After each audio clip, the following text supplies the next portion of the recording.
he just felt that there was a tremendous power and energy and diversity in our music that adding sort of symphony elements to would sort of just make it one more notch, different or interesting or one of the above, something like that. When Michael first worked with you in Nothing Else Matters, were you then afraid of sounding something like Bryan Adams? Yes. You were? Yeah. I mean, that's, basically, if you listen to the Black album, you'd be really hard-pressed to find the symphony orchestra in Nothing Else Matters. We were so scared back then, but 10 years ago, when we first worked with him, we were very, very intimidated by the whole thing and very scared of not being super heavy metal all the time.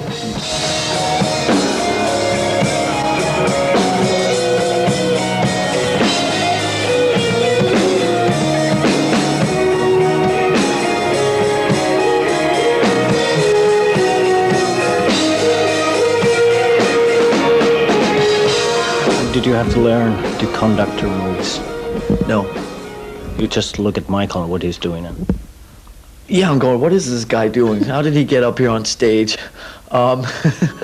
Michael was the link between the orchestra and Metallica, but Michael did not really dictate what we were doing. We were more dictating what he was doing in terms of the tempos and the count-ins and that type of stuff.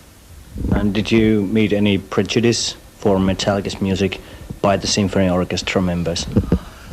I think maybe initially there was a little bit of sort of like, what are we doing here? But, that they were very impressed with, how we could do what we were doing and how we could remember what we were doing because everything they do is, off paper. So I think that, there was definitely, once we got into it, they were much more respectful of us. But at the same time, the reason they were doing it was because I think they were also open to a challenge and to doing something different. So you have to sort of remember that they were there, not, nobody forced them to be there at gunpoint,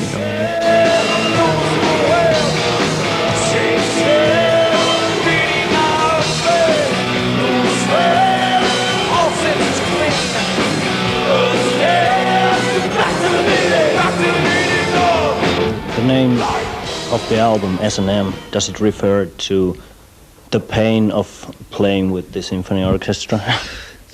That's great.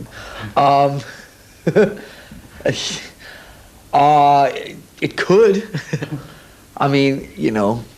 It could mean a lot of things. It could mean symphony and Metallica. Obviously, it could mean so many different things. We just wanted a title that was not so obvious. Even though you do this type of stuff, you just sort of try and not take it so fucking seriously, and that there's always an element to sort of irony or cynicism or sarcasm or sort of lightheartedness. Obviously it's not the lightest project we've done, but at the same time, I think anytime you do these types of things, there is a danger of it being too pompous and too sort of too grand and too self-important. And I think, trying to just play with things like that in the title is just trying to bring it down a notch from that, Yeah.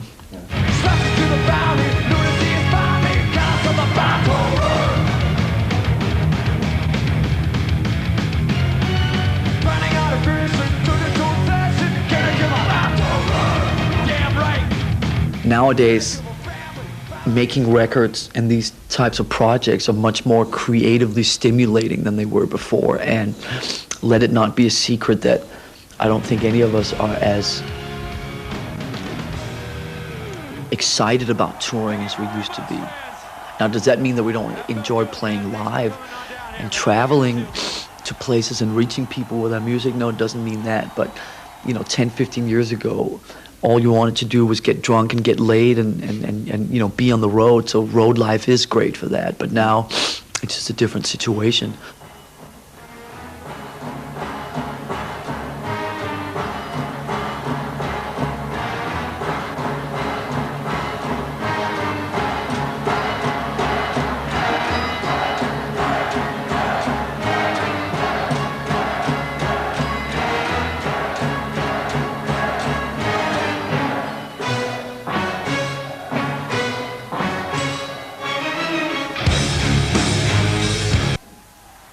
Hey, it's Lars from Metallica here. You're hanging out, listening and watching Jyrki.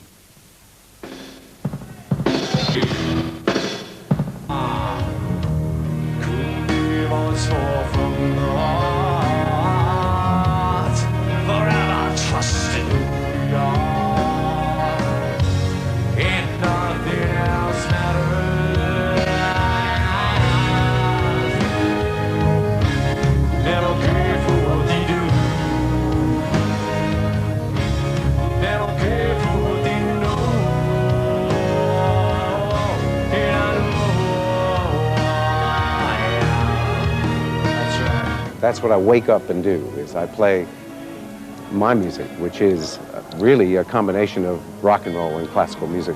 Metallica are about the loudest band you could possibly invent.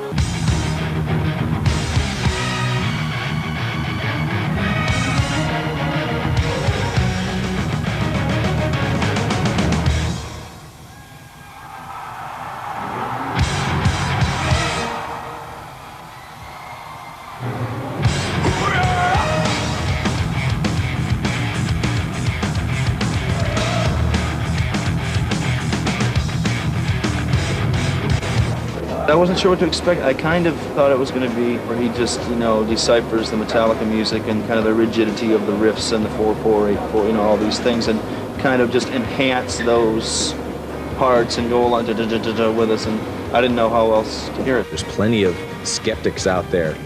Oh, it's not going to work. People shaking their head, and this has to be taken with, you know, a grain or two of salt, because this is just, it's all about having fun and trying something new.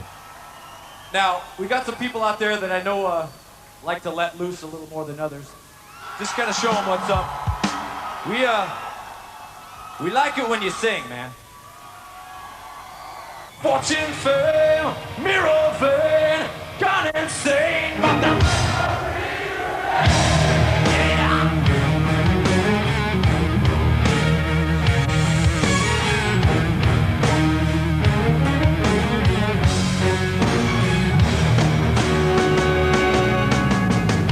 Now they're more secure about themselves, and there's no question that Metallica are Metallica.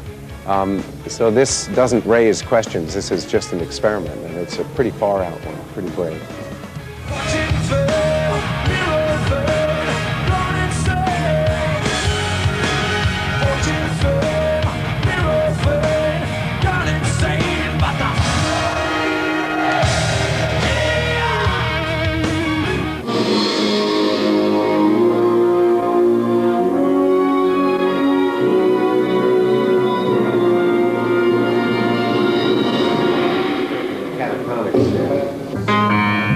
Working with Michael Kamen is just like working with another person who's in the band. And for all intents and purposes, he is in Metallica for this project.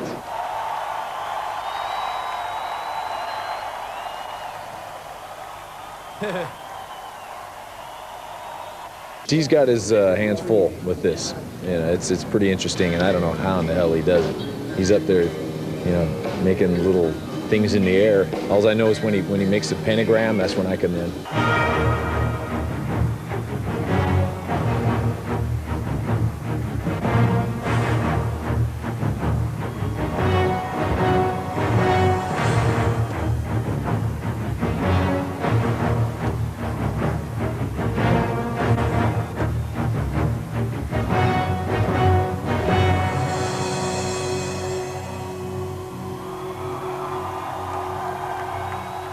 They really do read their music, but I think Michael Kamen has really told them, you've got to listen. You've got to listen to outside things now. I think they expected big whole notes and to be playing like...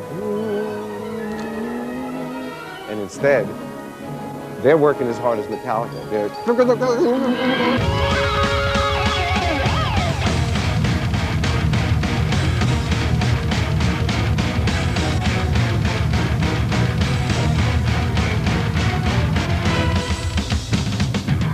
I can't hear too much of them in my ear monitors, but I know when the floor starts rumbling, something good's happening.